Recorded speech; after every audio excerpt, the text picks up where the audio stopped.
Bonsoir tout le monde, mon nom est Louis Hull, je suis le coordonnateur des Instituts du Centre Franco, ainsi que je suis responsable de la série de conférences pour la série Propulsion. Ça me fait très plaisir ce soir de vous souhaiter la bienvenue à cette rencontre qui a comme titre «Venez parler de mathématiques avec les gens de la FEMO». Et ça me fait très plaisir de souhaiter la bienvenue à Cindy Turpin et puis à Michel Brouillette, deux pédagogues extraordinaires en mathématiques qui vont animer le tout ce soir.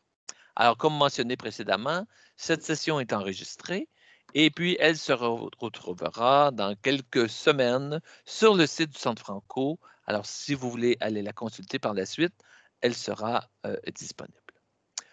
Voilà, eh bien, mesdames, c'est à vous et bonne session à tout le monde. Merci Louis. Si ce n'est pas déjà fait ou ceux qui viennent de se joindre à nous, merci de remplir le formulaire de présence. Je l'ai mis dans le clavardage. Puis comme on vous a mentionné, on va vous envoyer la présentation avec votre courriel, dans le fond, que vous allez nous avoir laissé dans le formulaire de présence. Donc, bonjour à ceux qui viennent de se joindre. Donc, je répète encore, on a mis le formulaire de présence dans le clavardage. Je vais le remettre au courant de la présentation s'il y a d'autres gens qui se joignent à nous. Merci de le remplir. Comme ça, on va pouvoir vous envoyer la présentation d'ici 48 heures avec votre courriel que vous allez nous avoir laissé. Vous allez avoir accès à tous les liens, dans le fond, dans notre présentation. Donc, merci d'être venu ce soir parler mathématiques avec nous, avec les gens de la FEMO. Puis, dans le fond, ça se veut vraiment informel. Donc, n'hésitez pas là, à ouvrir votre micro, ouvrir votre caméra, poser des questions dans le clavardage, nous arrêter. On a un fil de questions pour vous, puis beaucoup de liens à vous partager, mais vraiment, on veut que ce soit votre soirée. Donc, on veut alimenter selon vos questions, selon vos besoins aussi. Puis, s'il y a des partages, tant mieux. On veut vraiment un réseautage ce soir. Il y a eu beaucoup, beaucoup de ressources qui ont sorti depuis que le nouveau programme cadre est sorti en 2020. On n'a pas eu la chance, dans le fond, d'en faire le recensement, toutes ces ressources-là. C'est un peu ce qu'on va faire ce soir avec vous. On va vous parler de tout ce qui existe, mais tout ce qu'on pense, dans le fond, qui existe. Peut-être qu'il y en a plein d'autres, puis on aimerait ça que vous nous les partagez, dans le fond. Puis, c'est un peu votre soirée, donc n'hésitez pas à nous arrêter. Puis, ça se peut qu'on prenne un virage ou qu'on reste plus longtemps sur un domaine qu'un autre, puis c'est bien correct avec ça. On va vous partager le lien dans lequel vous allez avoir tous les liens quand même. Donc, n'hésitez surtout pas à nous arrêter. Alors, merci Cindy pour cette introduction-là. Alors, je vais poursuivre moi aussi. Alors, je souhaite à tous, je vous dis tous bonsoir. Et puis, je suis contente d'être avec vous à cet instant même. Alors, c'est ça, Michel Brouillette. Un petit peu de moi, ben, je suis conseillère pédagogique présentement pour le Conseil scolaire catholique Franco-Nord et je suis représentante du Nord pour la FEMO. Alors, ça me fait grand plaisir d'assister à cette première rencontre informelle. Et puis, j'ai créé une nouvelle amitié aussi dans la préparation de tout ça. Alors, je cède la parole à ma collègue Cindy.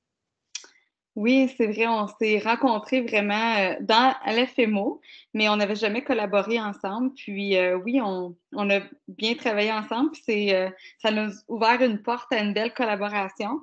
Donc, vraiment contente, comme Michel, d'être ici ce soir. Moi, je suis conseillère pédagogique en mathématiques pour le Conseil scolaire district catholique de l'Est de l'Ontario, donc le CSD-CEO. Puis, je suis une personne ressource aussi pour la FEMO. Puis, on pourrait prendre 2 petites minutes parce que la présidente de la FEMO est avec nous, dans le fond. Donc, je ne sais pas si Julie, je ne veux pas te mettre sur le spot, comme on dit, mais je ne sais pas si tu voulais dire un petit mot. Oui, salut, bonsoir tout le monde.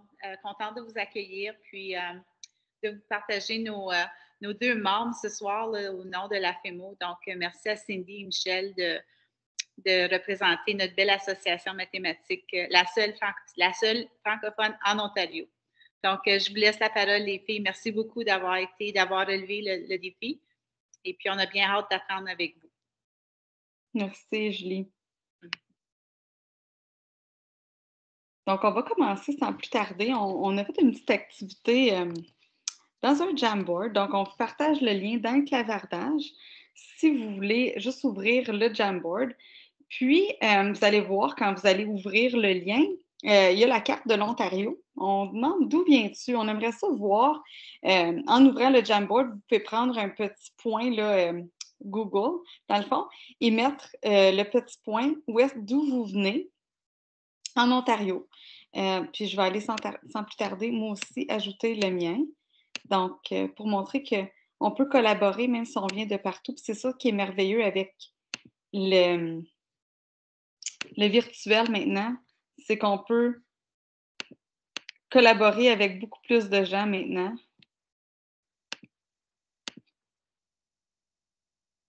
Donc, très intéressant de voir. Donc, allez juste prendre un petit point. Ouais, des fois, ils vont chavirer, donc juste la porter.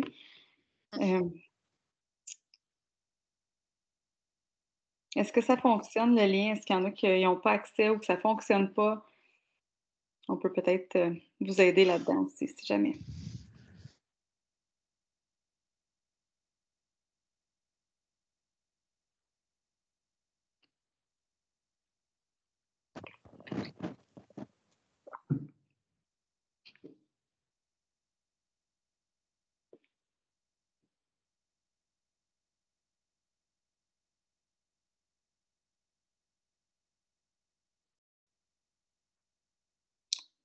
Donc, merci à ceux qui ont participé. Oh, on a quelqu'un qui s'ajoute. Merci à ceux qui ont participé au Jamboard. Le Jamboard va nous suivre toute la soirée, dans le fond. C'est à cet endroit-là qu'on va vous demander de partager ou de faire des liens aussi. Donc, je le repartage pour ceux qui viennent d'arriver, le Jamboard. Donc, on demandait d'où viens-tu? Donc, pour montrer que la réalité virtuelle ou dans le fond, les rencontres virtuelles peuvent nous permettre de rencontrer plein de gens de partout en Ontario, même dans le monde. On est à un clic dans le fond. Donc, c'est tellement beau. La pandémie nous aura apporté ça. On le faisait déjà, mais on dirait qu'on le fait de plus en plus, puis que c'est de plus en plus facile et simple. Donc, c'est une belle activité aussi à faire avec les élèves pour se situer. Puis, on a fait une activité récemment avec des élèves avec la carte. Donc, on les a apportés avec Google Maps, trouver leur maison, puis trouver la distance entre leur maison et l'école. Donc, à peu près ça, on a placé les distances en ordre croissant sur une droite numérique. Donc, c'est une belle activité à faire pour apprendre à se connaître, puis apprendre, dans le fond, les conversions mètres-kilomètres. Puis, on l'a fait aussi à vélo, à pied, combien de temps ça prend en auto. Donc, c'est une belle petite activité de mathématiques. J'ai vu qu'il y avait des profs de 4e, 5e année. Donc, c'est une belle petite activité à faire avec les élèves. Donc, sans plus tarder, on va continuer.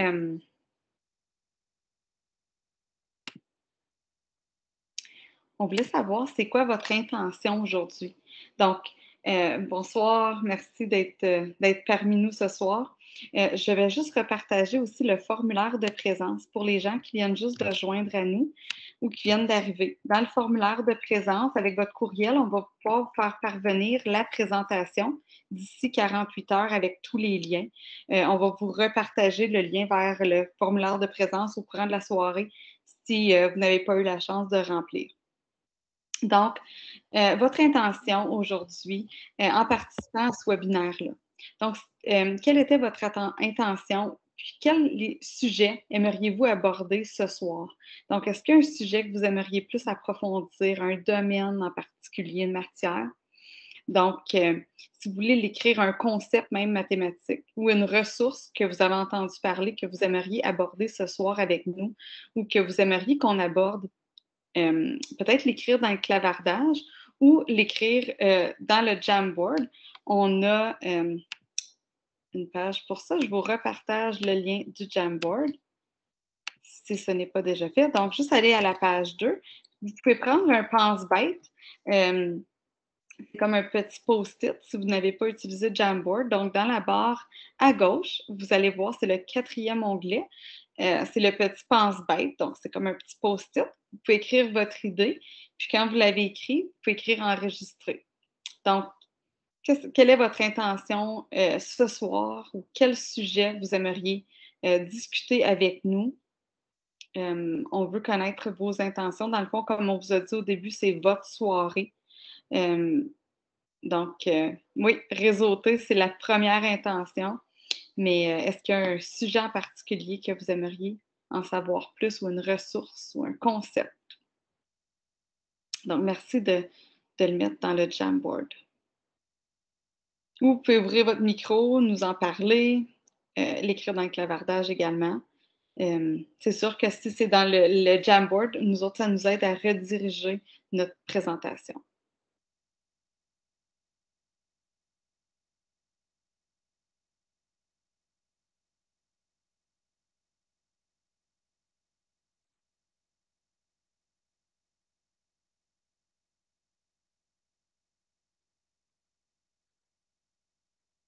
Des ressources interactives.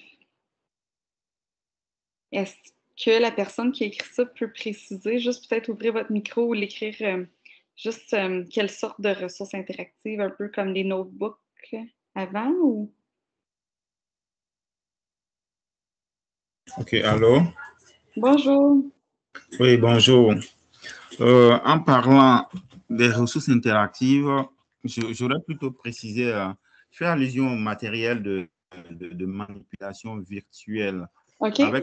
Avec la pandémie aujourd'hui, ce qu'on on ne peut plus faire de façon physique, comment est-ce qu'on peut le faire de façon virtuelle? Par exemple, OK. je sais qu'il existe des ressources du matériel virtuel, comme par exemple, souvent les règles qu'on peut utiliser. Mais des fois, certains sont limités. Comment est-ce que je peux utiliser, par exemple, une droite, la diviser, la partager en 10, la partager en 5, les fractions? Est-ce qu'il existe ce genre de ressources? Oui, Donc, c'est oui. le matériel virtuel. Je ne sais pas si on l'a mis dans notre présentation, mais on va l'ajouter. Mais il y a le site mathise.ca. Mathise, je vais juste le trouver, je vais te le partager tout de suite. Il y a du beau matériel virtuel que tu peux partager avec tes élèves aussi. Donc, je te mets le lien dans le clavardage. Puis merci pour ta question. Je suis contente que tu l'as posée. On va le rajouter à notre présentation. Donc, Okay. j'ai mis le lien dans le clavardage. Tu me diras si ça fonctionne. Puis, si jamais tu as d'autres questions, n'hésite pas. Mais je pense qu'il y a d'autres choses qu'on va te présenter aujourd'hui que tu vas pouvoir utiliser au virtuel au besoin aussi. Il y a aussi, Cindy, si je peux ajouter, Mathise, c'est un excellent site. Il y en existe d'autres également. Alors, je crois que c'était Georges qui avait posé la question. Oui. Alors, Georges, si c'est ce genre de matériel que tu recherches, ce genre de matériel interactif, on pourrait certainement ajouter d'autres liens là. Il s'agit juste de nous en faire part. OK. Alors, Georges dit oui. Super. On pourra ajouter une diapo à notre présentation. Puis, on mettra du matériel de manipulation virtuelle. Oui, absolument. Super. On a vu le codage. Donc, on a une section juste sur le codage, c'est super. La littératie financière chez les plus jeunes, excellent. Donc, on va en parler aussi, on va aborder ce sujet-là. Comment appuyer les parents là-dedans? C'est vrai, les parents, nos partenaires, dans le fond, dans l'enseignement des maths. Il y a des belles ressources aussi qui existent directement dans le programme cadre. Donc, tantôt, quand on va survoler le programme cadre, on pourra peut-être montrer la section pour les parents. Peut-être que ce serait une section à partager avec les parents de votre école. Pour ceux qui viennent de se joindre à nous, je vais juste repartager le formulaire de présence. Puis c'est là qu'on va vous envoyer, avec votre courriel, on va vous envoyer la présentation avec tous les liens d'ici 48 heures. Comment rester à jour avec les nouvelles ressources en maths? Ah, super! Oui. Donc, c'est vrai qu'il y en a beaucoup, beaucoup qui ont sorti dernièrement. Donc, on va se mettre à jour là-dedans. Peut-être qu'on va pouvoir alimenter selon qui va être partagé ce soir. Donc, il y a peut-être des ressources qu'on ne connaît pas encore et qu'on va apprendre à connaître avec vous. Donc, merci de nous partager vos intentions. On va essayer de répondre à vos besoins ce soir. Donc, on peut poursuivre. Je laisse la parole à ma collègue, Michel. Et c'est beau. Alors, une ressource en soi, c'est bel et bien le curriculum de mathématiques. Alors, il y a des appuis pédagogiques qui se retrouvent à l'intérieur de chaque contenu d'apprentissage. En ce moment, ils sont disponibles pour le domaine de la littératie financière et des données. Et puis, on peut s'y rendre rapidement. Alors, juste en allant au programme cadre, alors là, je me retrouve comme exemple en 2e année en littératie financière. Ici, sous le contenu d'apprentissage, il y a des appuis pédagogiques. Alors là, vous allez trouver des exemples, des concepts clés et des exemples de tâches. Alors, les exemples, moi, je les trouve fantastiques. Alors, c'est un bel appui qui vient nourrir là, sans que j'oublie rien dans l'enseignement de ce contenu d'apprentissage-là. Alors, ici, on voit les combinaisons qui sont possibles selon le contenu d'apprentissage de la 2e année. Les concepts clés, les remarques, c'est vraiment des concepts à ne pas oublier, à se souvenir. Alors, c'est des choses, des idées importantes, les concepts qu'on devrait transmettre à nos élèves, les faire découvrir ces concepts-là à l'intérieur de nos situations d'apprentissage. Puis ensuite, on a des exemples de tâches. Les exemples varient. Parfois, il y en a 4, parfois, il y en a 1, parfois, il y en a 2. Alors, il ne faut pas l'oublier. Comme ressource pédagogique, le programme en est une en soi. Les appuis pédagogiques à visiter si vous ne l'avez pas fait. Et puis là, je n'ai pas de date, mais apparaîtront les appuis pédagogiques pour les autres domaines éventuellement. En fait, les appuis sont là, c'est juste qu'il manque les exemples de tâches. Oui, tu as raison. Merci, Cindy. Alors, il n'y a pas d'exemple de tâches. Il y a seulement que les exemples.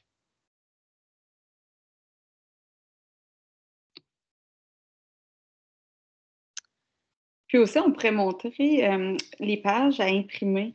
Moi, j'aime beaucoup montrer dans la colonne de gauche, oui, si tu descends plus bas, dans l'aperçu des domaines d'études.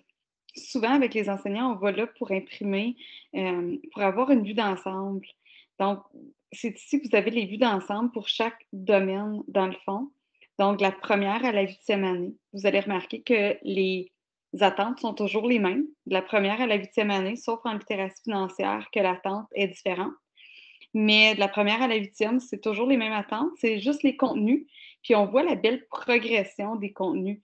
Donc, c'est super utile pour les enseignants pour voir de où qu'on veut les apporter notre élève. Puis que s'il ne maîtrise pas un concept, bien, on voit exactement ce qu'il faut faire ou comment revenir en arrière pour consolider les apprentissages. Donc, ces documents-là, moi, je les ai toujours à portée de main, faciles à imprimer, parce que le programme cadre, si on veut l'imprimer dans son entièreté, il est à peu près 600 pages, donc c'est pas quelque chose qu'on veut imprimer. Toutefois, ces 20 petites pages-là, donc, vous pouvez les imprimer par domaine. Donc là, on est dans nombre, mais il y en a un pour chaque domaine, dans la section téléchargement ou la section contenu, j'oublie le nom parce qu'il a changé dernièrement, mais c'est contenu par année d'études. Donc, vous pouvez juste imprimer ces pages-là. C'est vraiment intéressant pour chaque domaine. Oui. Oui. On peut peut-être mentionner aussi qu'il y a le glossaire. Il y a un glossaire, donc Oui. si vous cherchez les définitions, vous pouvez aller dans le glossaire qui est à gauche. Oui, le glossaire ici, super intéressant. les ressources également. Alors, les planifications à long terme qui sont affichées ici. On y retrouve pour le cycle primaire ici 2 planifs. Alors, une planif organisée par question et l'autre organisée par sujet. Et ceci se répète pour le cycle moyen et le cercle intermédiaire. Il y a aussi des planifications à long terme en mathématiques qui ont été développées par des conseils ou des partenaires. Alors ici, on retrouve une planif à long terme en mathématiques qui a été élaborée par le CECCE pour chacun des niveaux de la première à la 8e année. Et ensuite, on a la planification à long terme. Celle-ci, c'est une planification qui a été élaborée par le CFORP. Puis, c'est une planification en spirale, en bloc de spirale. Alors, le choix est là pour les planifications à long terme. Oui, puis les planifications, juste pour préciser, sont toutes en spirale. La vision du ministère, c'est vraiment d'aller revoir les concepts tout au long de l'année. Donc, ils ont tous été pensés comme ça quand ils ont été rédigés. Donc, on revoit toujours les concepts au courant de l'année selon le vouloir là, du ministère, avec la révision du nouveau programme. Puis ici, une autre ressource qui est super intéressante, puis si vous n'avez pas eu la chance de la consulter, ça en vaut la peine. Alors, les pratiques à fort impact. On peut aller chercher ici le document où on peut l'imprimer en PDF. Alors, en premier lieu, le document va parler des composantes d'un enseignement efficace. Alors, les premiers pas, ça va bien sûr de connaître nos apprenants, leur profil. Et à la suite de ça, on veut créer un milieu d'apprentissage positif. Et ce qui est super intéressant, c'est qu'on nomme un petit peu plus loin les pratiques à fort impact qui sont mentionnées ici. Et puis, on a des exemples concrets de quoi ça a de l'air dans la salle de classe. Alors, il y a des exemples pour chacune des pratiques à fort impact. Alors, c'est pas trop lourd, mais ça vaut la peine d'être consulté. Alors, ça, c'est une autre ressource qui est à l'intérieur du programme Khan qui serait intéressant.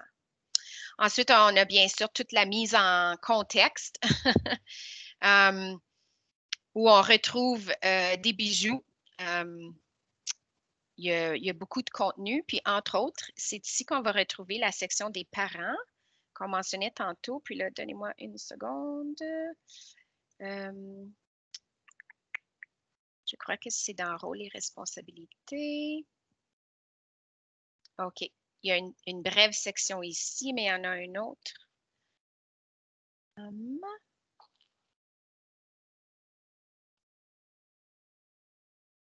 Bon. Puis là, j'oublie l'endroit exact. Je vous le trouve, puis je vous reviens. Puis la section... Oui, l'as-tu trouvé, Cindy? Oui, merci. Regardez, regarde. OK. La section donne une vue d'ensemble de chaque domaine et puis de chaque année d'études. Alors, qu'est-ce que mon enfant apprend? Puis comme le genre pourquoi. Alors, c'est comme un bref paragraphe qui explique aux parents. Ça serait une première étape à partager peut-être aux parents qui se questionnent qu'est-ce que mon enfant apprend, dans quel domaine, puis à quelle année. En fait, c'est ça, tu as raison, Michel. C'est quand tu rentres, si tu veux montrer, je viens de le trouver, si tu vas par année d'études, si tu rentres en première année, par exemple.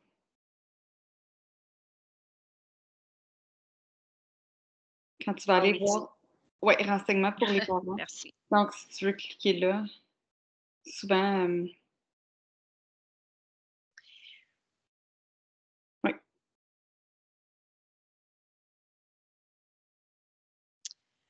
Alors,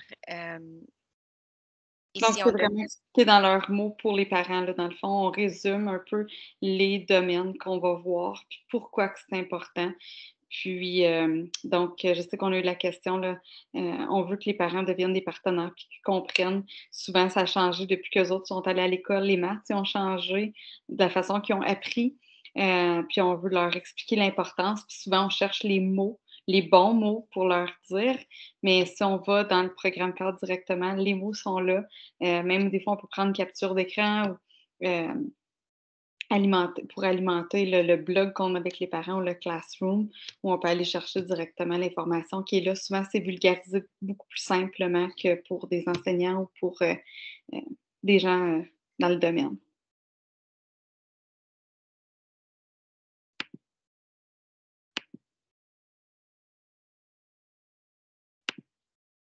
Puis là, on veut vous lancer dans une petite activité. Je me souviens pas si c'était moi ou toi qui le présentais, cette activité-là. Oui, puis c'est ça, je me demandais, je vais continuer juste brièvement. Alors, si vous voulez vous rendre au Jamboard, on a un endroit. Ah non, excusez, on va juste faire une découverte à celle-ci. Alors, si vous voulez vous choisir un concept ou un contenu que vous aimeriez peut-être approfondir prochainement avec vos élèves ou ce qui s'en vient en salle de classe ou dans vos accompagnements, allez peut-être regarder les appuis pédagogiques qui sont disponibles. Puis peut-être nous partager une découverte dans le clavardage, une découverte ou une question. Ou, on peut se donner quelques minutes pour faire cette tâche-là. Oui, j'ai remis le lien dans le clavardage, justement. Souvent, on n'a pas le temps de le faire, donc on vous laisse le temps. S'il y a des questions, quelque chose, n'hésitez pas.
Je ne sais pas si je peux peut-être juste ajouter pendant votre recherche.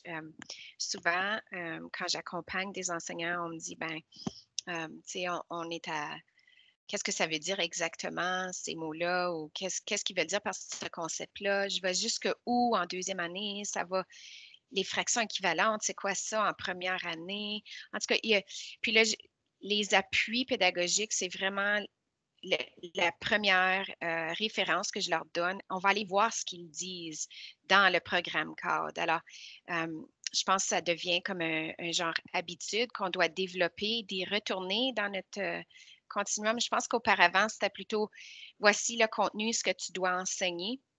Mais il y a quand même beaucoup de comment dans dans le curriculum. Alors, les appuis vont nous donner des idées, vont nous donner des tentatives pour bâtir des situations d'apprentissage avec les élèves. Alors, à ne pas oublier, on a tous hâte que les exemples de tâches sortent pour les autres domaines, mais il y en a beaucoup quand même qui sont déjà disponibles pour nous. Alors, peut-être garder ça en tête comme premier pas quand on se questionne sur un concept ou un contenu d'apprentissage. C'est drôle parce que je dis exactement la même chose aux enseignants parce que depuis le début de l'année, la majorité des questions que j'ai, c'est qu'est-ce que ça veut dire ça? Puis Oui. comment j'enseigne ça? Puis pourquoi que c'est là? Puis souvent, les appuis pédagogiques nous aident beaucoup parce qu'il y a des exemples, puis il y a des remarques. Hein. Les remarques, c'est comme une parenthèse qu'on ouvre, puis on dit. C'est comme une parenthèse pour l'enseignant, dans le fond, puis on précise des choses ou de ce qu'on a là, dans la. Puis on a aussi les concepts clés souvent à voir. Puis on va aller voir en détail. Puis comme tu dis, on a vraiment le comment.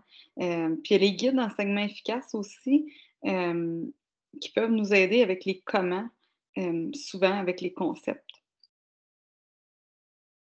Oui, puis lorsqu'on retrouve un concept qui était peut-être pas là auparavant dans une année d'études, il est fort intéressant d'aller juste en bas ici.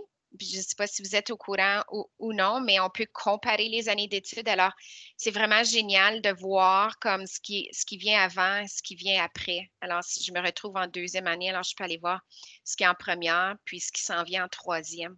Toujours en lien. Alors, il y a une belle progression, il y a un beau continuum. Et peut-être montrer aussi que tous les mots qui sont pointillés, c'est parce qu'il y a une définition. Donc, quand on clique sur le mot qui est pointillé, il y a une définition qui va apparaître dans l'écran. Puis souvent, un exemple, puis il y a souvent des bons exemples concrets ou même des visuels. Si on cherche, par exemple, une sorte de diagramme, tu vas avoir un visuel qui va apparaître également. Oui, bonne idée. Souvent, j'invite les enseignants à aller cliquer sur ces mots-là. Donc, c'est pour ça qu'on nous demande souvent, je peux-tu imprimer le programme cadre?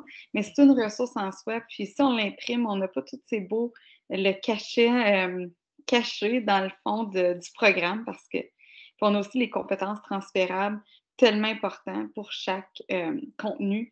C'est les compétences qu'il faut développer chez nos élèves. Donc, on peut les voir aussi sous chaque contenu. Donc, est-ce qu'il y en a qui voulaient nous partager des découvertes? Est-ce que vous avez découvert quelque chose? Vous saviez déjà tout du programme cadre, tous ses secrets? Vous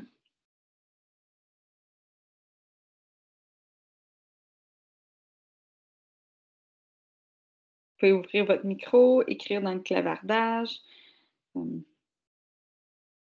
ouvrir votre caméra, comme vous voulez. Est-ce que vous avez fait des découvertes?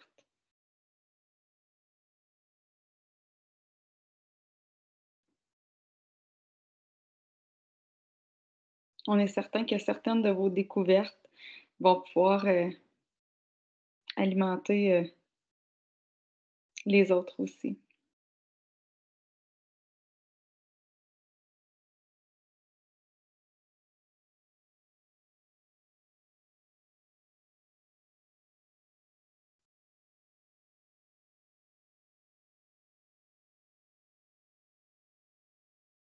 Je ne vois pas rien dans le fil de conversation.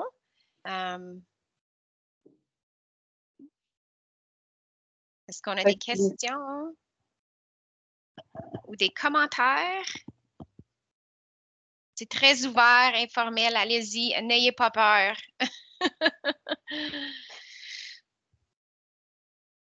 Peut-être que les gens sont en train de le naviguer puis ils découvrent plein de choses.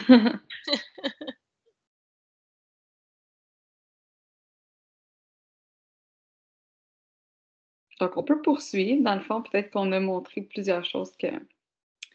Donc, on vous demanderait de revenir dans la présentation si vous êtes dans le programme cadre, juste pour pouvoir voir les autres ressources. Donc, maintenant, on va vous parler un peu de la FEMO. Donc, l'association, la seule association francophone pour l'enseignement des maths en Ontario. Donc, on est très, très fiers de représenter la FEMO ce soir. Puis, depuis sa sortie là, du programme cadre, la FEMO a été un appui fondamental pour les enseignants de l'Ontario. Donc, une chance que la FEMO était là pour soutenir aussi le programme. Donc, est-ce qu'il y a des ressources de la FEMO que vous utilisez en salle de classe?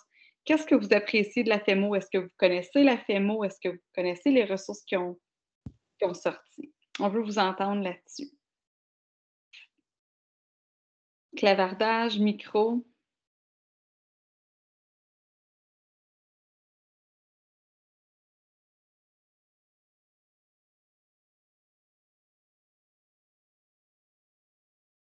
Est-ce qu'il y en a qui ne connaissent pas la FEMO? On veut le savoir aussi. On peut vous faire découvrir une belle association.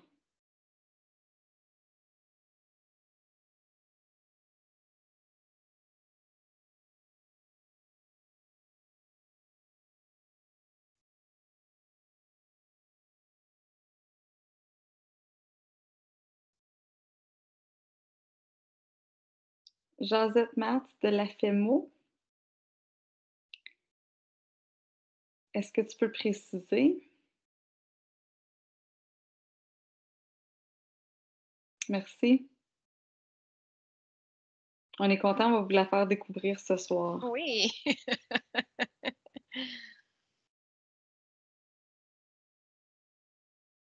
Les Josette Matt de la FEMO, je ne suis pas certaine. Est-ce que.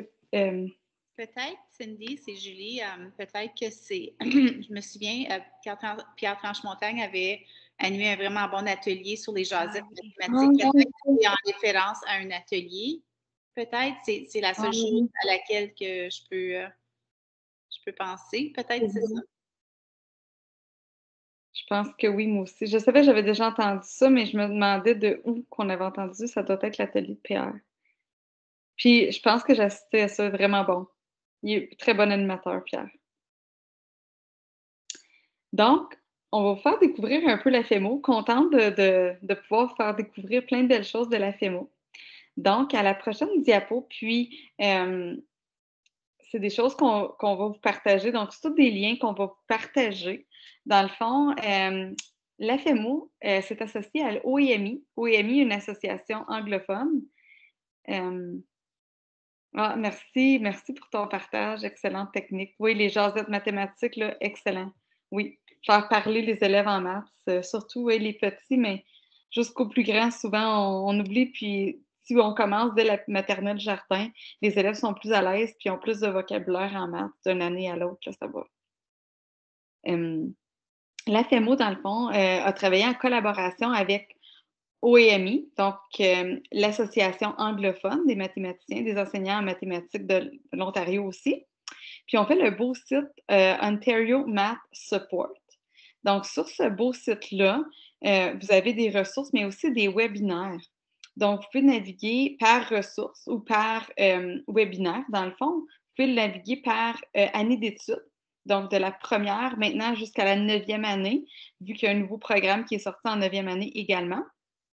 Donc, quand vous cliquez sur une des années d'études, par exemple 4e année, vu qu'on sait qu'il y a un enseignant de 4e année dans la salle, vous allez avoir des webinaires, les principaux changements du programme cadre, les extraits, puis plein de plans de leçons qui vous amènent dans des dossiers Drive avec des belles leçons déjà prêts, clés en main pour vous. Il y a beaucoup d'intégration de domaines, beaucoup d'intégration de matières. On nous a demandé tantôt des leçons sur le codage. Dans le fond, les sujets principaux, c'est le codage, la littératie financière, la modélisation mathématique et le nombre. Puis nombre, je vous dirais que l'accent est mis sur les fractions. Donc, ce qu'il y a de nouveau aussi dans le programme cadre, c'est là. Il y a plein de webinaires aussi. Ils sont excellents. N'hésitez pas à aller les visionner, les regarder. Vous avez accès aux présentations également. Donc, c'est une mine d'or de ressources. Donc là, on l'a navigué par année d'études. Merci, Michel, d'ouvrir le dossier Drive pour montrer. Donc, le plan de leçon, il y a toujours les feuilles pour les élèves à imprimer. Donc, tout est là. C'est clé en main, comme je vous ai dit. Donc, c'est un bel outil à aller utiliser. Donc, Ontario Math Support. Puis, on va vous partager la présentation. Puis, quand vous allez cliquer dessus, vous allez avoir les liens. Donc, c'est la FEMO qui a travaillé avec OEMI pour faire ce beau site-là. Puis, on vient de l'alimenter avec toutes les ressources pour 9e année. Donc, pour vos collègues en 9e année ou pour vous, si vous êtes en 9e année, sont là également. Donc, comme on a dit, on peut le naviguer par année d'études ou par ressources ou par webinaire. Et à droite, vous avez les plans de leçons. Exemple, si on veut juste le codage, donc je peux juste ouvrir le codage, je vais voir tout ce qui s'est fait en codage. Et ainsi de suite pour les autres ressources. Donc, ça, c'est une des choses que... Oh, veux-tu ajouter, Michel? Oui, juste un petit quelque chose parce qu'il y a eu confusion, moi, à un moment donné, comme niveau 1, c'est réellement première année. Alors, quand on dit niveau ici, c'est le niveau d'études. Oh, Alors, merci. c'était une précision, je ne sais pas pourquoi. Il y a eu, en tout cas, j'ai vu ça à quelques reprises. Alors, niveau, quand on indique niveau, c'est bel et bien première année. Niveau 2, deuxième année. Voilà. Merci pour les précisions parce que des fois, on peut se demander si c'est surtout avec le codage qui est nouveau, mais souvent, il faut revenir en arrière quand même, vu que c'est les premières années qu'on enseigne le codage. Des fois, il faut revenir des leçons en arrière pour permettre aux élèves, dans le fond, si je suis en 6e année, je n'aurais pas le choix de commencer un petit peu dans les autres niveaux avant. Absolument. Donc, ça, c'est une belle chose. Oui. Cindy, puis Michel, peut-être aussi sur ce site-là mentionné tantôt, on cherchait des ressources du matériel de manipulation virtuelle. Dans la section fractions ou nombres, on a toute une liste, il y a un document qui a été créé avec les ressources virtuelles pour l'exploration des fractions. Puis en codage, Amanda Deneau aussi a fait un vraiment beau document avec toute la progression puis les ressources aussi pour le codage. Il y a aussi ces deux ressources-là qui sont vraiment très appréciées, très utilisées en province. Puis celui du codage, on l'a inséré comme lien dans notre, un petit peu plus tard, dans la diapo de codage. Mais ici, le matériel de manipulation virtuelle pour les fractions. Alors voilà. Je peux même le mettre tout de suite dans le fil de conversation si vous voulez. Super, merci. Oui, je pense qu'on avait eu de la question. Puis, j'ai vu la question dans le chat pour il faut adapter pour maternelle jardin. Oui, dans le fond, on avait misé notre présentation ce soir sur première à 8e année, vu que c'est le programme cadre. On a un peu de ressources aussi pour 9e année pour le programme cadre qui est sorti, mais vu que maternelle jardin, ce n'est pas un nouveau programme, on n'a pas misé notre présentation maternelle jardin, mais c'est bien que tu sois là parce que pour voir ce qui se fait pour tes collègues en première année, puis même aussi, c'est le fun de voir ce qui s'en vient pour tes élèves, tes petits cocos. Puis il y a plein de belles choses qui sont facilement adaptables pour tes élèves, je suis certaine, de maternelle jardin.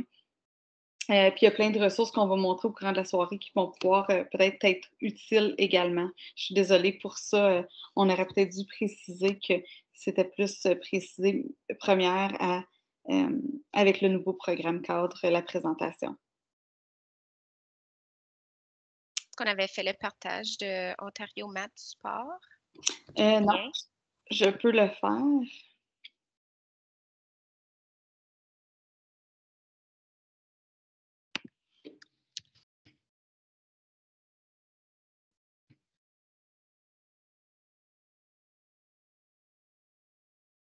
Je vais mettre le lien, ce ne sera pas long. Donc, je mets le lien. C'est vrai. Merci, Julie, pour la précision. Donc, l'informateur, c'est ce qu'on va continuer, on va parler. Donc, le magazine de mathématiques de l'AFEMO. Dans le fond, si vous cliquez sur le lien, vous allez avoir accès à tous les magazines. Dans le fond, ça, c'est un document bilan des magazines. Donc, vous avez l'accès aux magazines dans la première rangée à gauche. Donc, le magazine, vous avez juste à cliquer sur le titre. Mais dans les autres colonnes, on explique les problèmes vedettes, dans le fond, ou les sujets qu'on va aborder dans le magazine. Donc, souvent, au lieu de toutes les feuilleter, si on cherche quelque chose de précis, souvent aussi, on peut utiliser le moteur de recherche dans les documents Command F pour voir ce qu'on peut retrouver, mettons que je cherche quelque chose sur les fractions, je peux peut-être regarder fractions, donc ça peut m'aider. Mais on a toujours aussi un matériel de manipulation, pas nécessairement virtuel, mais qui est présenté dans chaque magazine. Donc, c'est vraiment bien pour faire les liens. On a le codage aussi. On a eu la question sur le codage. On a des magazines qui ont présenté le codage. On a les fractions, l'algèbre. On a beaucoup de belles choses. Il y a des beaux magazines, puis effectivement, il y a des belles résolutions de problèmes, puis des belles activités pour les maternelles jardins. Donc, dans la section « C'est quoi ton problème? » Ça s'appelle comme ça. Il y a toujours un problème ouvert, puis tu vas aimer ça parce que c'est pour alimenter une jasette mathématique aussi. En fait, dans les magazines, il y a toujours une section pour maternelle jardin également. Merci, Julie, de me l'avoir rementionné, je n'aurais pas pensé.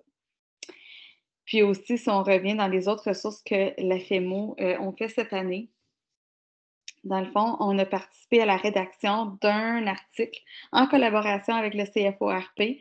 On a élaboré un bel article en littératie financière. Donc, il y a quelqu'un qui nous a demandé de la littératie financière pour les plus jeunes.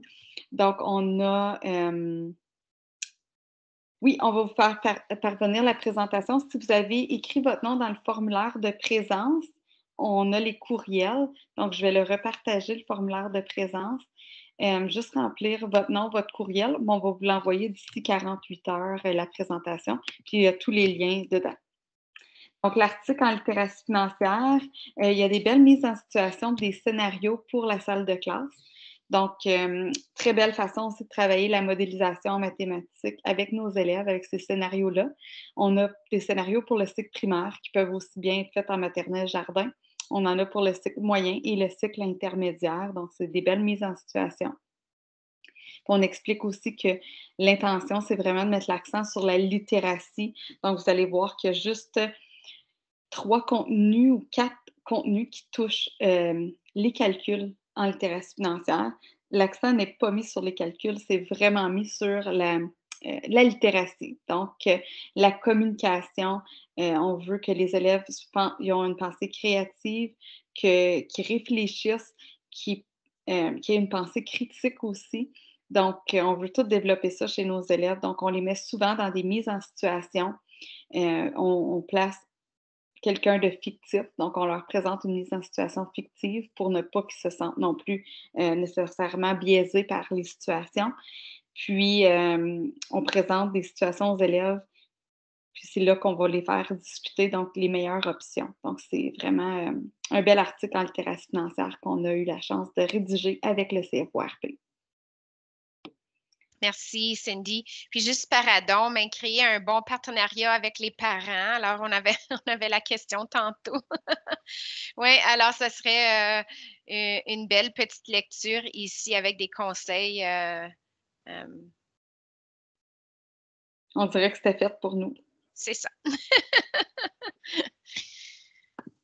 Puis on vous partage également, donc ceux qui ne sont pas membres de la FEMO, parce que la FEMO présente des beaux webinaires, des belles présentations. On en a présenté plusieurs. On va vous présenter le calendrier des prochains webinaires qui s'en viennent. Mais il y en a plusieurs qu'on a eu la chance d'avoir sur le codage. Par exemple, on en a eu à littératie financière, on en a eu plusieurs. Donc, si vous voulez avoir accès à tous ces enregistrements-là, c'est une modique somme pour devenir membre de la FEMO. Donc, ça vaut vraiment la peine pour avoir accès à tous les webinaires. Donc, sur le site de la FEMO, vous allez voir qu'il y a une section membres. Donc, pour y avoir accès, il faut être membre. Donc, juste vous inscrire comme membre et vous allez avoir accès à tout ce qui a été déjà enregistré et ce qui s'en vient également. On va vous le présenter à la fin, là, le beau calendrier. Donc, des présentations qui s'en viennent en avril. Donc, ça, c'est pour la FEMO. Donc, maintenant, on voulait aborder un peu le domaine A avec vous. Je ne sais pas si vous avez eu la chance d'aborder le domaine A avec vos élèves cette année. Donc, le domaine A est enseigné, pas évalué, mais enseigné cette année. Puis, souvent, c'est difficile à voir vu que c'est un nouveau domaine. Donc, on va vous présenter une vidéo. Dans le fond, on va vous mettre le lien du vidéo dans le clavardage. On va vous donner 6 minutes pour aller l'écouter, dans le fond. Puis, on vous donne 2 intentions d'écoute. Donc, 1, quelles sont les habiletés socio-émotionnelles? Donc, les habiletés socio-émotionnelles, on va vous les montrer aussi dans le Jamboard, que la participante ne semble pas maîtriser. Donc, les habiletés socio-émotionnelles, on les affiche à titre de rappel, puis on pourra les laisser afficher pendant que vous écoutez la vidéo. Donc, vous allez pouvoir revenir. Donc, quelles sont les habiletés socio-émotionnelles qu'elle ne semble pas maîtriser? Donc, je vous ai dit qu'on donnait 2 intentions. La deuxième intention, c'est quelles sont les stratégies utilisées par l'animateur pour appuyer la participante? Donc, 2 intentions, les habiletés qu'elle ne semble pas maîtriser dans la vidéo et les stratégies utilisées par l'animateur pour l'appuyer là-dedans. Donc, je mets le lien du vidéo dans le clavardage. On vous donne ces 5 minutes. Donc, on va vous donner 6 minutes pour écouter la vidéo. Il est 24. Donc, vers 31, on revient à 31, 19h31. On pourrait le jumeler avec une pause. Qu'est-ce que tu en penses? Est-ce qu'on revient à 35? Oui, on peut faire ça. Parfait. Donc, 19h25, on vous donne un 10 minutes, 5 minutes de pause, 5 minutes pour écouter la vidéo, puis on revient avec les 2 intentions. On revient à 19h35.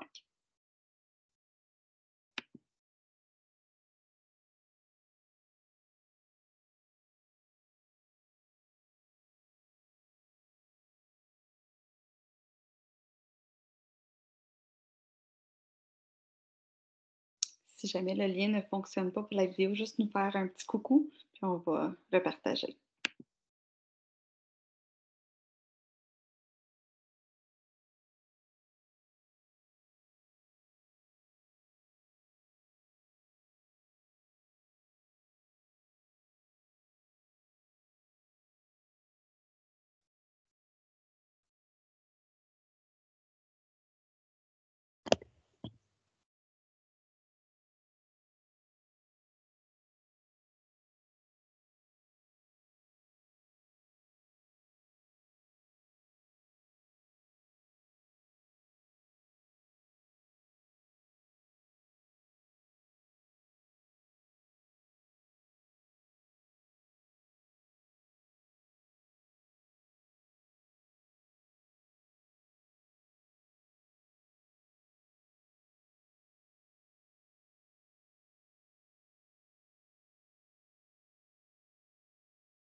Rebonsoir tout le monde. Est-ce que vous avez eu la chance de terminer la vidéo? Peut-être juste nous faire un petit signe dans le clavardage, un petit que vous êtes de retour.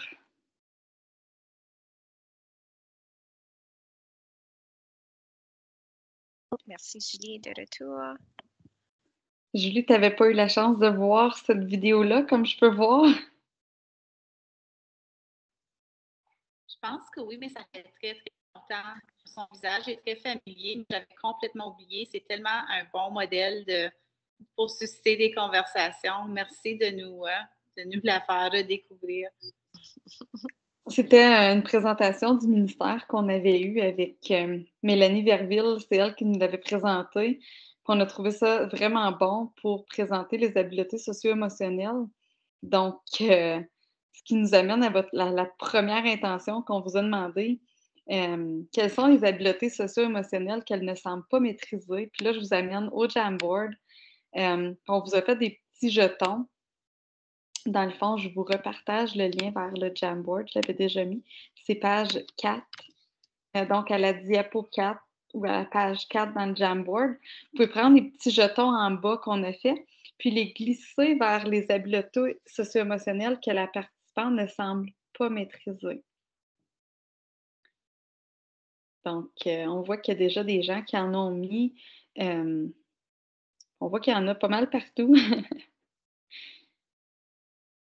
C'est vrai que les habiletés socio-émotionnelles ne semblent pas être maîtrisées par Patricia.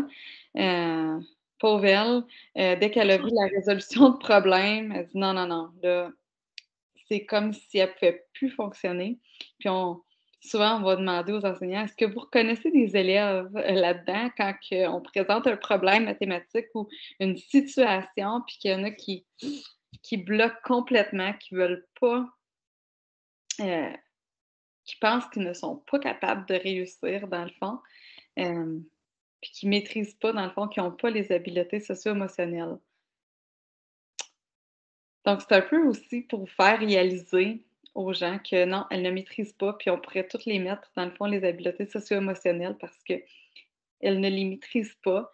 Puis c'est un peu pour ça que les habiletés socio-émotionnelles ne sont pas spécifiques à une année d'études. Donc, c'est les mêmes de la première à la 8e année, puis c'est peut-être les mêmes de la première à la 12e année. Parce que sinon, on pourrait dire qu'elle, Patricia, ben, elle serait peut-être de niveau première hein, en habileté socio-émotionnelle. Donc, c'est pour ça qu'on ne les met pas spécifiques à un niveau. Donc, il faut les développer au courant des années. Donc, c'est des stratégies pour montrer à nos élèves d'être à l'aise, d'avoir droit à l'erreur, de permettre cette erreur-là aussi. Là. C'est drôle, hein, Cindy, parce qu'aussitôt qu'elle a vu que c'était une question mathématique, elle s'est dit, ah non, je ne l'aurai pas. Alors, tout de suite, elle avait, tu sais, comme elle était, puis là, elle est devenue stressée, puis là, son cerveau ne pouvait plus calculer, bien résoudre là, cette résolution-là que si peut-être elle aurait été dans un autre contexte, elle aurait pu. Mais en tout cas, oui, merci, Julie. Oui. Même, il y a des enseignants qui nous disent souvent, parce qu'on leur posait la question, tu reconnais-tu les élèves? Puis il y en a qui disent, ben je me reconnais, moi. Comme quand il y a une situation comme ça, là, je réagis comme ça, je ne veux même pas l'essayer. Ou souvent, quand il y a des défis mathématiques, des fois, dans les réseaux sociaux, tu sais, le hamburger égale à 4. Donc, il y en a qui font juste comme, oh non, je ne peux pas faire ça, là, je fais juste passer. Donc, souvent, on se reconnaît, nous autres aussi, là, dans ces habiletés-là qu'on n'a pas nécessairement développées. Puis c'est correct Oui. parce qu'on veut les développer en même temps et avec nos élèves. Absolument. Puis je pense que c'est ça qu'il faut, prendre conscience de ça aussi, que ça arrive peut-être de façon journalière pour certains de nos élèves, puis ils bloquent là. Alors, c'est ça. On poursuit pour voir qu'est-ce qu'on... Il faut faire attention aussi pour que nos biais n'affectent pas la pensée des élèves non plus. Il ne faut pas être biaisé dans le fond. Il ne faut pas dire que moi, je ne serais pas capable ou moi, ça me stresse ces questions-là. Donc, cette mise en situation-là. Ça nous fait réaliser des choses comme ça aussi. Donc ça, on va à l'autre question qu'on vous posait. Quelles sont les stratégies utilisées par l'animateur pour appuyer la participante? Donc, c'est votre deuxième intention d'écoute. C'est quoi les stratégies qu'il a utilisées? Il y a déjà quelqu'un qui a écrit sur un pense-bête, donc peut-être qu'il y en a d'autres qui veulent ajouter. N'hésitez pas à ouvrir votre micro, on veut que ce soit vraiment informel. Écrivez dans le clavardage, il n'y a pas de mauvaise réponse non plus. Mais j'aime ce qui est écrit, il a pris le temps de la rassurer, de l'encourager. Absolument. Oui. Il a fait savoir qu'elle connaissait déjà des montants, exactement. Il l'a pris bouchée par bouchée. Il l'a fait analyser. Donc, c'est ça qu'il faut faire avec nos élèves. Hein. Il l'a pris étape par étape. Puis il l'a rassurée, je pense, puis il a eu confiance en elle. Il l'a guidée dans le fin fond dans tout ça. Il a morcelé la tâche. Hein. Il a dit, OK, bon, on va prendre une étape à la fois. Ça, tu le sais. Mais il y en a d'autres qui voulaient partager.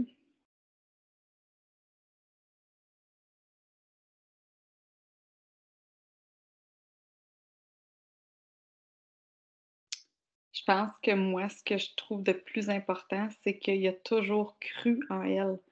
Il n'y a jamais un moment qui a dit tu ne seras pas capable ou non, j'ai pas confiance en toi. Tout le long, il a vraiment cru, puis elle a pu croire en elle, avoir confiance en l'apprenant, exactement. Ouais. Il y avait vraiment, lui, il n'y avait aucun doute qu'elle était pour être capable de le faire. Puis c'était sincère. Il savait, dans le fond de lui-même, qu'elle était pour être capable de réussir. Puis je pense que ça, c'est notre attitude qu'il faut avoir avec nos élèves. Il ne faut pas avoir de doute qu'ils pourraient réussir à faire quelque chose. Puis les élèves le ressentent. Puis si nous autres, on y croit, bien, ils vont croire en eux, puis ils vont réussir. Donc, si on commence à douter, c'est là que l'élève va douter. Ah, je ne sais pas, je ne suis pas sûre, là. Mais si on sait qu'ils vont réussir, puis on n'a aucun doute, bien, c'est certain qu'ils ne peuvent pas faire autrement. Comme elle, il a cru tout le long, puis l'a morcelé, puis l'a aidé, mais elle a réussi. Nous autres, c'est sûr qu'il n'y a pas 50 000 en bout de ligne, là, mais, Oui, c'est mais vrai. peut-être que c'est plus stressant aussi, mais on sait que si on croit en nos élèves, je pense que c'est la chose à retenir là-dedans, parce que des fois, on n'est peut-être pas habile pour dire je ne connais pas les habiletés socio-émotionnelles, mais le numéro un, c'est vraiment de croire en nos élèves qui peuvent tous réussir. Donc, chaque élève, ils ont les compétences, puis ils ont les connaissances, puis il faut les développer s'ils les ont pas. Puis souvent, on va leur dire, on mentionnait ça dans nos formations, tu le sais pas encore.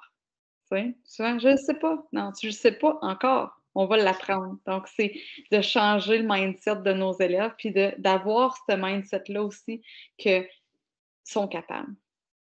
Absolument. Puis quand l'élève se voit, comme quand il a la confiance en lui-même, puis quand il se voit compétent, hein, la confiance. Alors, c'est ça aussi, puis c'est ce qu'on a déjà mentionné, nous, dans nos formations aussi, on mentionnait ça, que l'élève doit se voir confiant et compétent. Puis là, le tout s'ensuit par la suite. Puis ils ont toutes les compétences pour le faire. Oui, tout le Donc, monde c'est un peut. peu le survol du domaine qu'on voulait faire avec vous. Maintenant, on va vous présenter des ressources qui viennent en lien avec le domaine. Maintenant qu'on l'a mieux compris ce que c'est, ce que ça peut avoir l'air chez nos élèves, maintenant, comment bien enseigner ou pour nous former là-dedans. Je laisse la parole à Michel, je vais vous partager les liens dans le clavardage. Oui, puis encore là, on se retrouve depuis la dernière année et demie avec une panoplie de ressources qui soit reviennent, qu'on avait et qu'on ramène, ou des nouveautés qui sont sorties. Puis on a essayé de placer ça sur une diapo. Alors, vous avez ici comme en premier lieu, c'était une formation dans les instituts d'automne en 2021. Et puis ici, vous allez retrouver, c'est Ryan Perry puis Martin Parent qui font une exploration du pourquoi des habiletés socio-émotionnelles.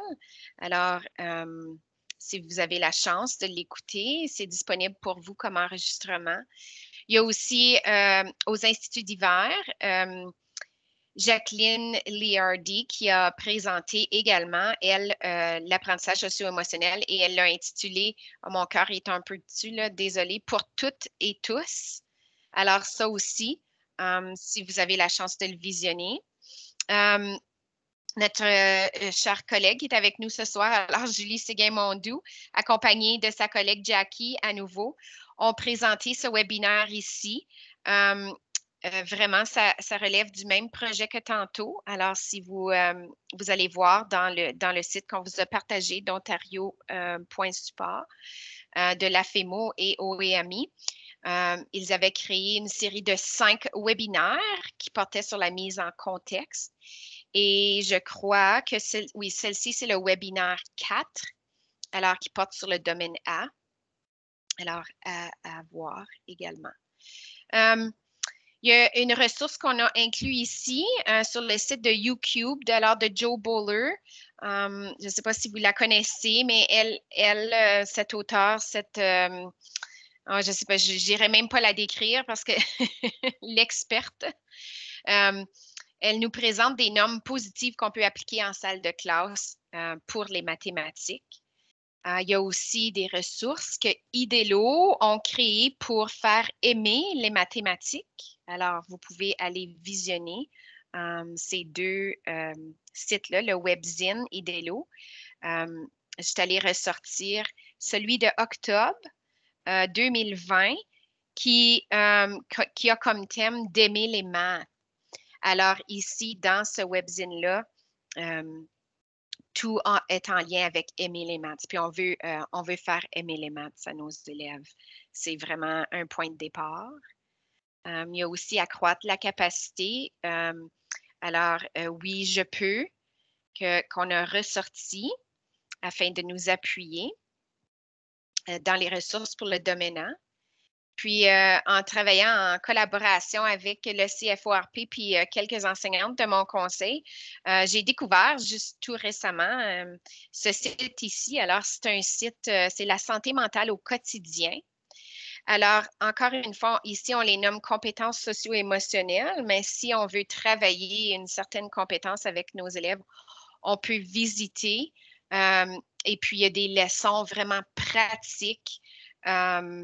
Toutes élaborées, prêtes à utiliser à ce site-là. Alors, ça aussi, c'est super à consulter. Puis, on a une autre ressource aussi également, un autre bijou qui a été créé par le CFOAP, alors tout en lien avec les processus mathématiques, puis des activités concrètes à l'intérieur de ce bijou-là qui pourrait être exploré également et venir appuyer votre enseignement du domaine A. Je ne sais pas s'il y a des questions ou s'il y a des partages de la part des participants.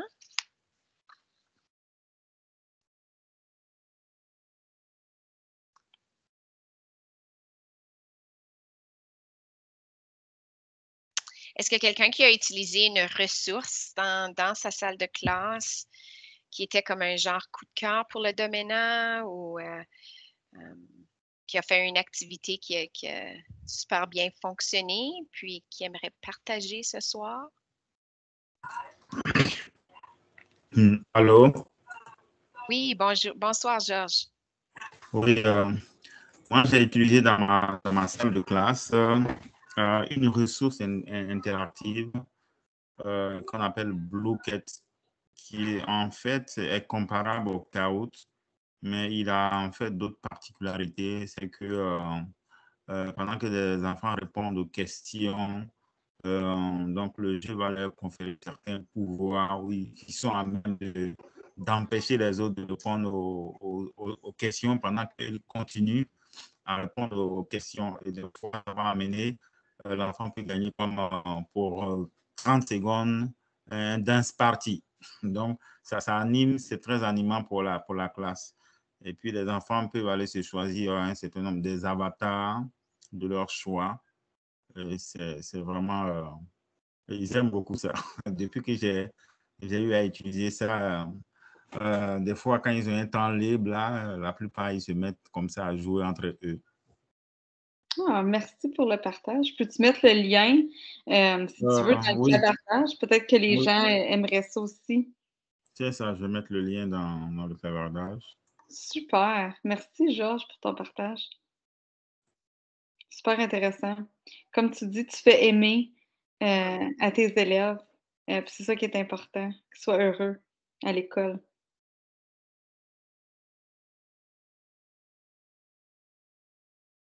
Merci beaucoup. Je ne connaissais pas, moi, du tout. Moi non plus. Alors, merci. J'ai appris.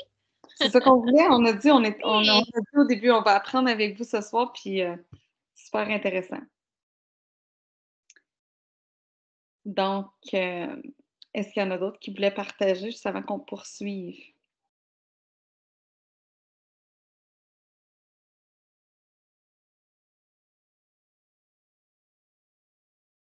Ça va. On va poursuivre avec le codage maintenant. Soit qu'on est dans le Jamboard ou on peut juste partager ensemble quelles sont les ressources que vous avez utilisées ou que vous utilisez présentement en codage avec les élèves. Donc, on avait fait une diapo, la diapo 6, ou dans le fond, la page 6 du Jamboard. Vous avez le lien dans le clavardage.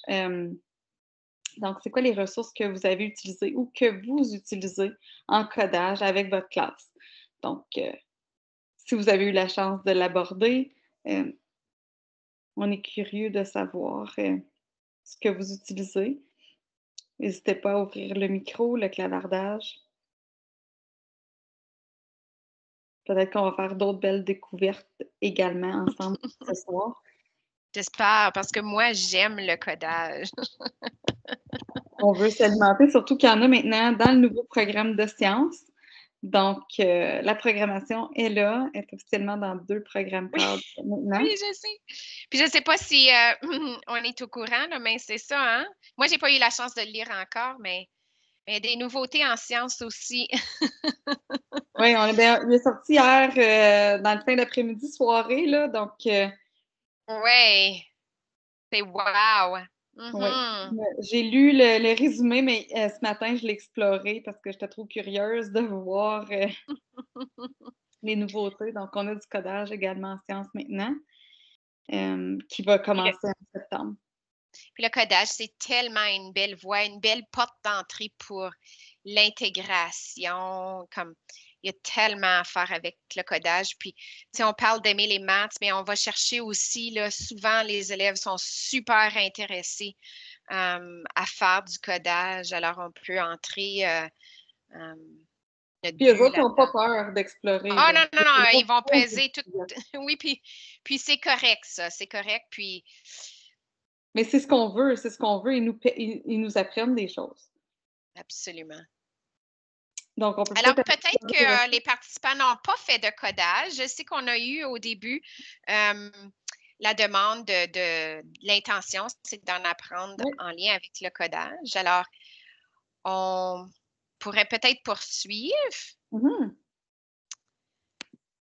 Oups, désolé. Ici. Alors, je m'envoie à la prochaine diapo. Alors, on a rassemblé, j'ai fait la tentative de mettre tout sur une page. Une diapo, ça ne fonctionnait pas. Alors, on a 2 diapos pour le codage.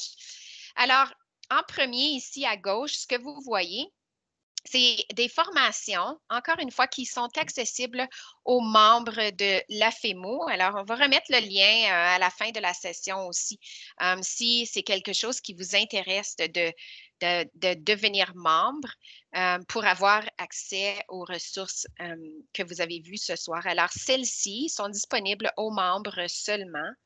Alors, Amanda Deneau, qui est une experte en codage, a donné quand même plusieurs formations à différents moments donnés depuis la dernière année et demie.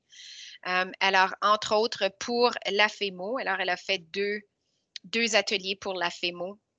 Ensuite, on retrouve Dominique Tremblay qui a également offert d'autres ateliers pour la FEMO en codage. Alors, celles-ci seront disponibles aussitôt que vous devenez membre. Ce sont des enregistrements. Vous avez accès à ces formations-là.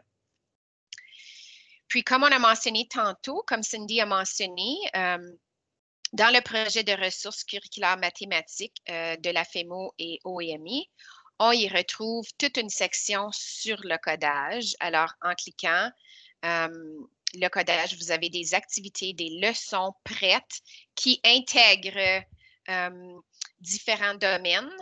de la première à la 8e année encore. Mais comme Cindy mentionnait, si vos élèves, le codage, c'est nouveau dans le programme CODE, alors s'ils n'ont jamais fait de codage, il est fortement recommandé de débuter dès le début, première, deuxième, troisième et avancer selon la zone d'apprentissage des élèves.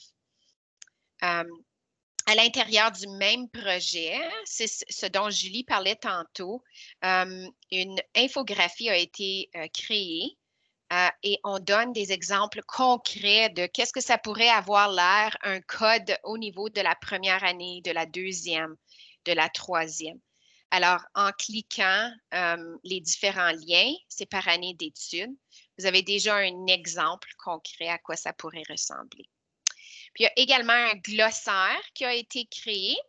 Puis, vous allez voir, à l'ouverture du glossaire, c'est en anglais, mais si on déroule, puis on défile, on arrive, puis là, j'oublie la page, je suis désolée, je pense que c'est aux alentours de la page 12 ou 16, si ma mémoire est bonne.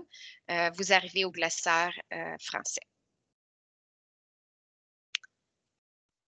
Ensuite, ici, à la deuxième page, alors j'ai placé des liens possibles. Ce sont des possibilités pour faire du codage. Il y a toujours le codage débranché. Et puis, par codage débranché, ce qu'on veut dire, c'est qu'on n'a pas l'électronique, on n'a pas un iPad ou un ordinateur ou une plateforme pour faire du codage. Alors, on code avec la langue, le langage, on donne des directives qui sont en séquence, qui sont précises. Donne-moi les directives pour sortir de la salle de classe. En tout cas, alors ça, c'est du codage débranché. Mais si on veut en faire à partir d'une plateforme numérique, on pourrait utiliser avec les plus jeunes Scratch Junior. Scratch est aussi populaire. J'ai vu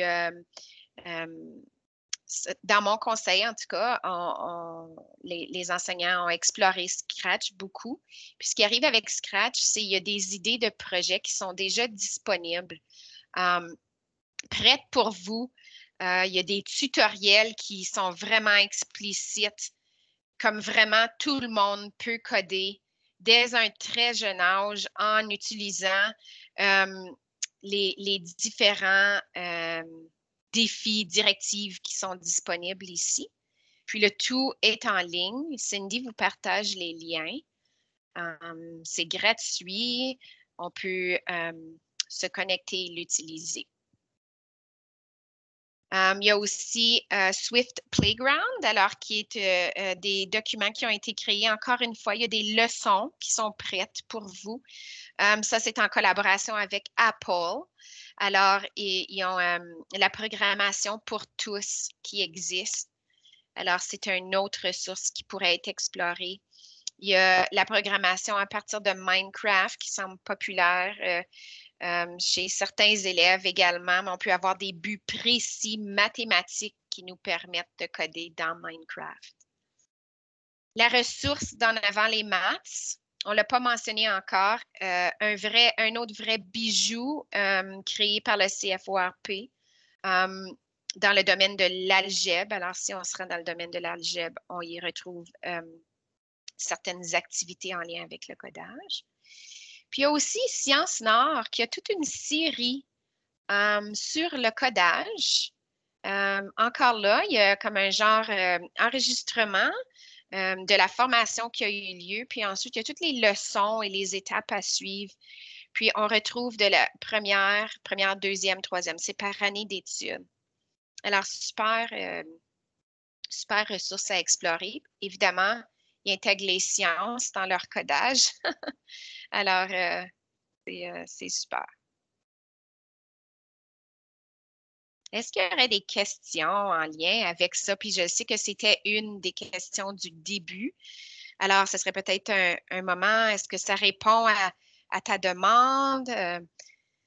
Je sais qu'on n'a pas exploré à fond, puis il faut du temps pour aller explorer ces ressources-là, mais vous avez plusieurs quand même liens. Je ne sais pas si ça répond aux besoins de codage, la personne qui avait écrit ça.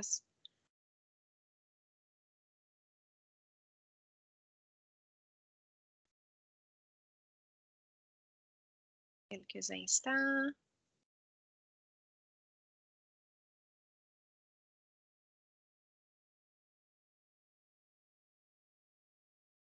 OK, bien, n'hésitez pas de nous interrompre si jamais il y a des questions. Sentez-vous bien libre de les poser. Alors, Oui, on vous propose une petite activité dans le fond, le processus de modélisation mathématique. C'est nouveau dans le programme cadre. Donc, c'est l'attente C4 en algèbre. Il n'y a pas de contenu qui vient avec, donc c'est vraiment un processus qu'il faut voir avec nos élèves. Puis souvent, on se pose la question comment on va faire pour enseigner ces processus-là. Donc, on voulait vous faire vivre une petite activité ce soir pour vous montrer un peu ce que ça peut avoir l'air. Mais dans le fond, le début où vous donnez des pistes pour vivre ce processus-là avec vos élèves. Donc, on vous met le lien du Jamboard. On va se rendre dans le Jamboard à la diapo, je pense que c'est la 7, si je ne me trompe pas. Donc, on vous met une mise en situation, donc qu'on a pris dans le magazine du CFORP et du CO. Donc, on a pris cette mise en situation-là. Comment organiser une foire de livres d'occasion dans notre classe ou pour l'école? Donc, je lancerai cette question-là à mes élèves. Comment est-ce qu'on pourrait organiser une foire du livre d'occasion? Donc, dans notre classe école. Donc, on demande aux élèves qu'est-ce que ça veut dire. Puis c'est encore mieux si l'idée vient d'eux. Hein? Si cette idée-là vient d'eux, donc prendre une des idées des élèves et partir de cette idée-là pour pour vivre le processus de modélisation avec nos élèves. Donc, si on veut faire ça, quel type de suppositions feront les élèves? Quels sont les concepts mathématiques qu'on va susciter chez nos élèves en lançant cette question-là dans notre classe? Et de quelle façon est-ce qu'on pourrait présenter ce problème-là aux élèves, cette question-là? Comment est-ce qu'on pourrait présenter ça aux élèves? Donc, on vous pose ces 3 questions-là. Donc, on aimerait que vous utilisiez soit des penses-bêtes, puis les mettre sous nos 3 questions. Peut-être utiliser une autre couleur que ceux qu'on a utilisés pour qu'on puisse voir la différence. C'est juste aller voir quel concept mathématique serait suscité ici. Quel domaine, dans le fond. Quels sont les types de suppositions qu'ils vont faire les élèves? Qu'est-ce qu'ils vont se poser comme question? Puis comment on pourrait présenter ce problème-là dans notre classe? Donc, merci d'aller dans le Jamboard. Je l'ai mis dans le clavardage. Je vois qu'il y a des gens dedans. Donc, puis il n'y a pas de bonne, mauvaise réponse. On est là pour travailler ça ensemble. Donc, ne vous gênez pas.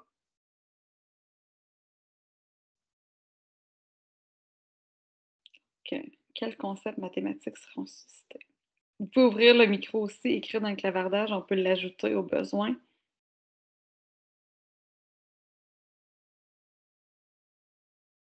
Donc, je peux commencer puis dire quel type de supposition je pourrais dire. C'est quoi les livres qu'on va vendre? Quels sont les livres qu'on va vendre? Ça va être à qui? À qui vont appartenir les livres qu'on va vendre? Donc, ils vont se poser ces questions-là. Donc, c'est quoi les questions que devraient se poser les élèves? Je vais aller ajouter ma question.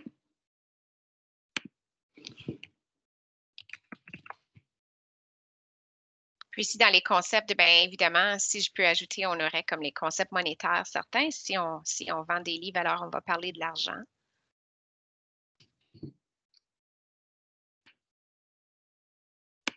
Mm-hmm. Donc, la littératie financière.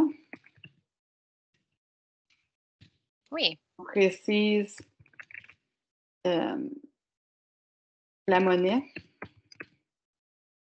à rendre. C'est une possibilité, dépendant du niveau auquel on œuvre. On commence ça en 3e année.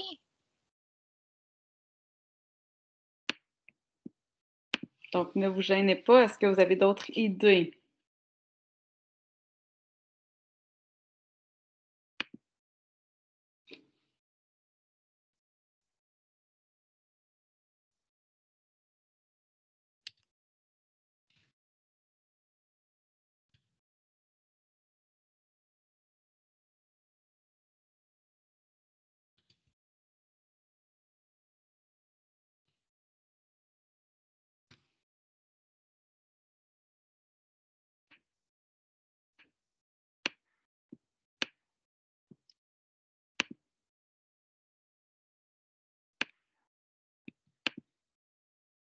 Les additions, les soustractions, oui, absolument.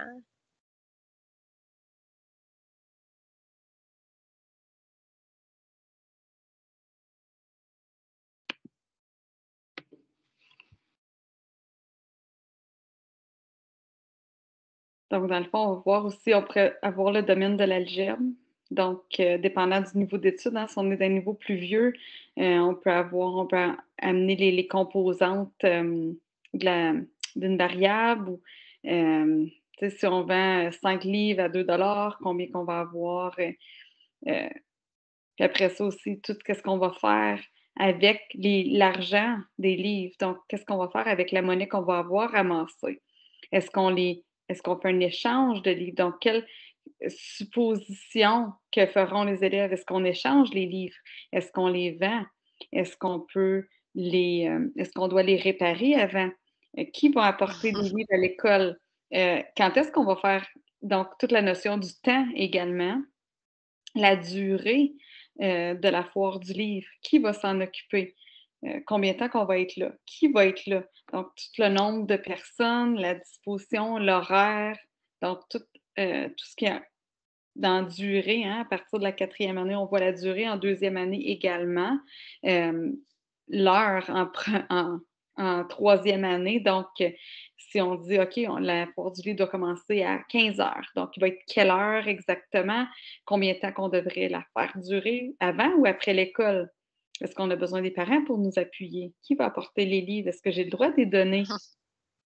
Donc, toutes ces questions-là, puis de quelle façon qu'on pourrait présenter le problème aux élèves, bien, peut-être que ce serait une situation qu'on manque de livres à l'école, donc peut-être qu'on voudrait acheter des nouveaux livres ou on voudrait une nouvelle collection de livres pour faire de la lecture interactive ou on veut acheter une collection de romans ou peu importe. On dit, bien, comment on va faire pour ramasser des sous pour acheter des livres? Ou on va à la bibliothèque, on aime beaucoup un type de livre, on aimerait peut-être euh, aussi susciter l'intérêt de la lecture chez les élèves. Donc, en faisant une foire du livre, bien, on veut susciter ça chez nos élèves également. Donc, tout le processus de modélisation part par le questionnement. Donc, ça pourrait être un autre exemple. Là, on a parlé de foire du livre, puis on peut aborder plusieurs sujets. Donc, dans quelle salle qu'on va être, qui va participer? Est-ce qu'on fait un sondage pour sonder les types de livres selon les intérêts des élèves? Donc, vous voyez qu'on peut se promener vraiment d'un domaine à l'autre. Puis aussi, on peut même amener ça dans le sens de l'espace, créer une carte de l'école pour que les parents qui vont venir à la foire du livre ou qui va être invité à la foire du livre. Donc, c'est une autre supposition par les élèves. Donc, on pourrait demander à nos élèves de créer des cartes pour situer les parents dans l'école. Donc, où est-ce qu'ils doivent se rendre? Donc, encore une fois, ben, c'est le codage pas en ligne, dans le fond, débranché. Donc, on va demander de se situer. Donc, tout le vocabulaire, là, en haut, en bas, tourne à droite et ainsi de suite. Donc, on peut amener ça vraiment loin puis toucher tous les domaines en mathématiques, mais vraiment à partir d'une tâche qui est authentique.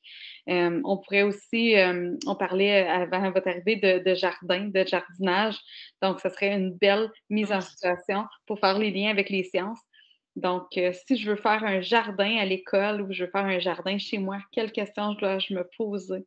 Donc là, on a plein de questions qui vont être suscitées par les élèves. Donc, où est-ce qu'on va le faire, le jardin? Qui va le construire? Qu'est-ce qu'on a besoin? Qu'est-ce qu'on va planter? Qui va s'occuper du jardin? Donc, le volume qu'on a besoin de terre, quelle sorte de terre on a besoin? Qui va venir l'arroser? Combien d'eau on a besoin? Donc, c'est toutes des questions que les élèves vont se poser. Puis, qu'est-ce qu'on va faire avec les légumes? Qui va les prendre? Puis si on les vend, qu'est-ce qu'on va faire avec les sous? Est-ce qu'on peut le donner à un organisme? Comment venir en aide à la communauté? Donc, toujours, on peut faire des beaux liens. Donc, le processus de modélisation nous ouvre plusieurs portes, comme vous pouvez voir, à faire des liens. Et aussi, vous voyez qu'on fait beaucoup d'intégration de domaines, d'intégration de matières.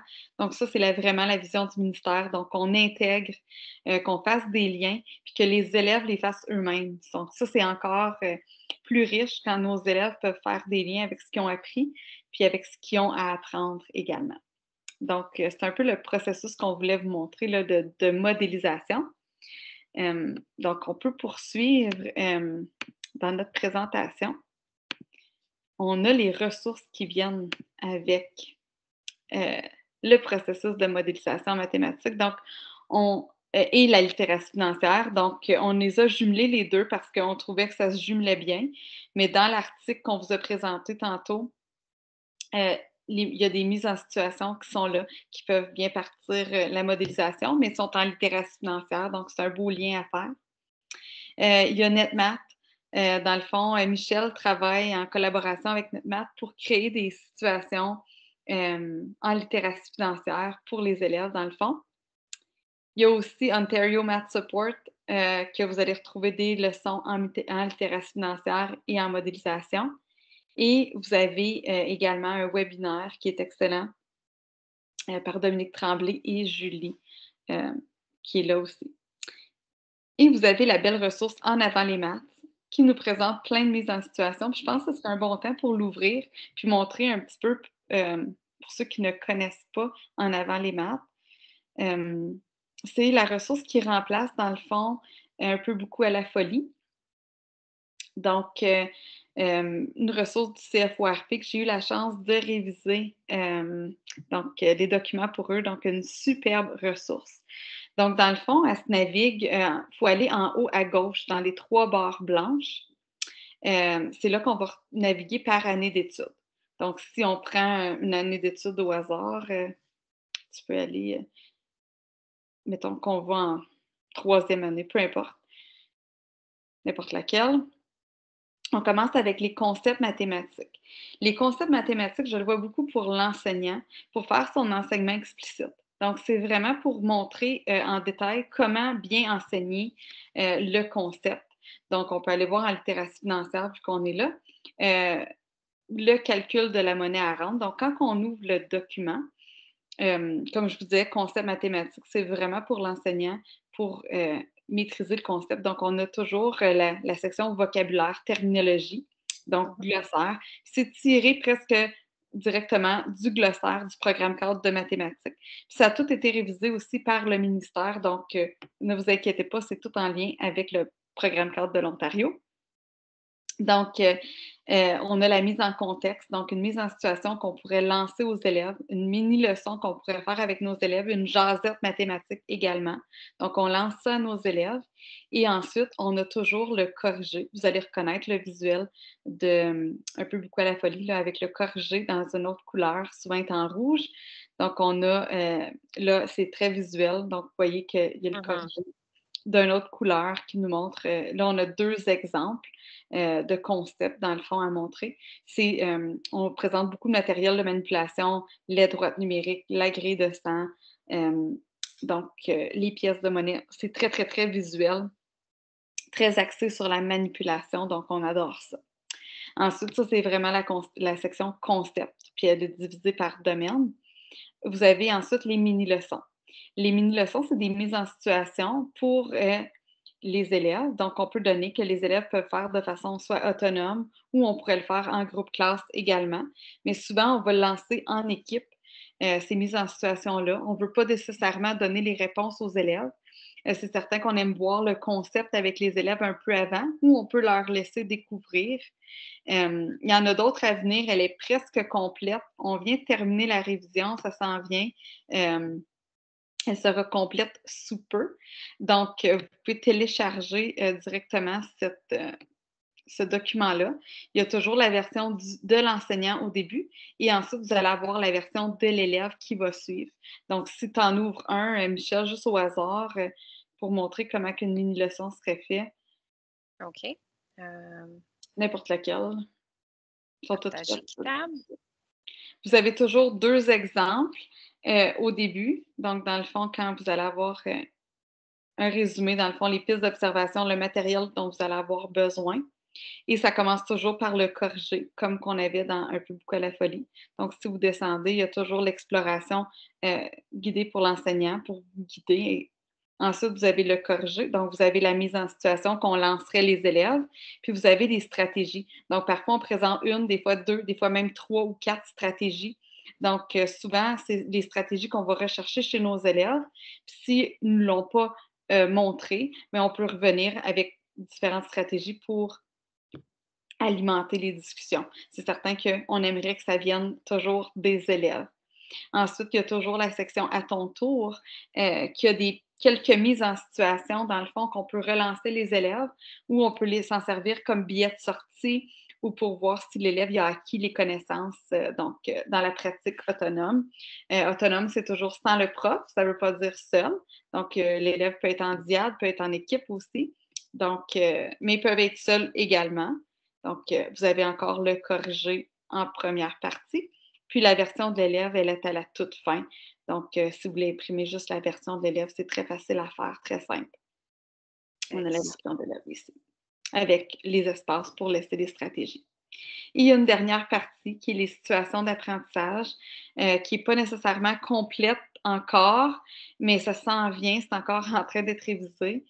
Ça, c'en est un Oups, excusez. Non, c'est correct, il n'y a pas de problème. C'est parce que j'ai vu tantôt, on parlait de la littératie financière. Alors, à la pause, je dis, je me demande s'il y a une situation d'apprentissage. Puis justement, parce que la littératie financière chez les petits, je pense qu'on demandait au début de la session. Alors, la situation, puis là, je ne sais pas pour les petits, qu'est-ce qu'on veut dire si c'est première année, là. Mais il y a une situation d'apprentissage là, qui explore la littératie financière. Exact. Puis c'est littératie financière et je crois que c'est jumelé avec nombre également. Donc, les situations d'apprentissage sont toujours algèbre, littératie financière, nombre. Donc, les situations d'apprentissage, on jumelle plusieurs domaines. Donc, encore avec la vision du ministère de toujours intégrer les domaines, de faire des liens. Donc, souvent, c'est toutes des situations authentiques que les élèves se sentent à l'aise dedans puis qui vont se reconnaître dans la vie de tous les jours. Donc, c'est des belles situations à proposer. Puis, c'est encore une fois des outils clés en main. Vous avez tous les documents nécessaires dans la section situation d'apprentissage. Il y en a plusieurs. Donc, vous voyez en deuxième année, je crois qu'il y en a 6 ou 7, si je ne me trompe pas. Il y en a à venir. Oui, il en reste qui sont encore en révision, mais ça s'en vient. Donc, n'hésitez pas à aller explorer cette belle ressource du CFORP. Donc, si on revient à notre présentation, pauvre Michel, tu as beaucoup d'onglets d'ouvert. Donc, on a vu qu'il y a beaucoup de choses en littératie financière. Puis, comme on vous a dit au début, le premier arrêt en littératie financière, ce serait le programme cadre de mathématiques, vu qu'il y a déjà des mises en situation, des exemples de tâches, puis ça peut vous inspirer à d'autres exemples également. Donc, si on poursuit, je pense que... Ça va, je pense qu'on voulait juste faire mention comme une dernière ressource disponible alors sur la différenciation pédagogique, mais en lien avec les maths. Elle existe au cycle primaire, au moyen et aussi à l'intermédiaire. Alors, c'est à explorer. C'est un autre bijou qui a été créé qui englobe un peu de tout, toujours en lien à faire la différenciation. Je ne sais pas si tu veux ajouter sur ça. Non, c'est des belles capsules à aller voir.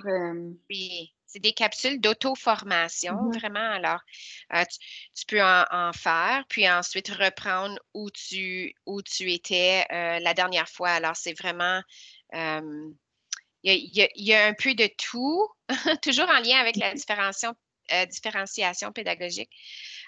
Mais comme on va y retrouver une liste de matériel et d'outils qu'on devrait avoir dans une salle de classe.